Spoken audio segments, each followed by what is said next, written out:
Fini les kiosques et les vendeurs de rue? À l'heure où la consultation d'informations sur le net explose, les supports techniques se multiplient et rendent l'info immédiate, réactive et gratuite. En Europe, le papier serait déjà supplanté par la lecture en ligne.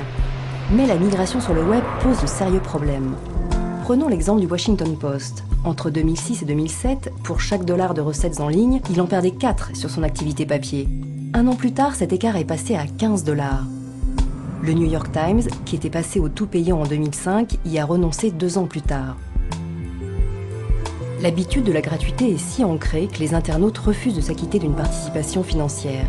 Seulement, produire de l'information coûte cher, et la seule vente d'encarts publicitaires ne suffit pas à compenser les dépenses.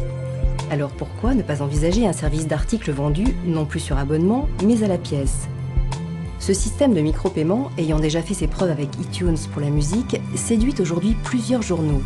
Un article de fond sur l'économie chinoise, le portrait d'un artiste plasticien, un reportage sur le Moyen-Orient, quel que soit le titre qui propose ce contenu, avec ma tablette, je l'achète où je veux et quand je veux.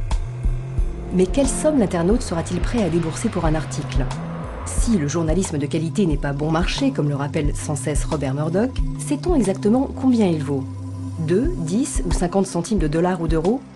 Un bon lecteur ne doit pas payer son journal virtuel plus cher que sa version papier. La démarche des groupes de presse devra être collective et synchronisée. Il faudra contrer les séductions d'une information peu exigeante offerte comme produit d'appel. Sur Internet se rejoue la bataille menée contre les gratuits distribués dans toutes les métropoles de la planète. Alors oui, il est probable que le micro-paiement soit l'une des voies que devra emprunter la presse pour survivre. Ce ne sera sans doute pas la seule. Il faudra se battre sur tous les fronts.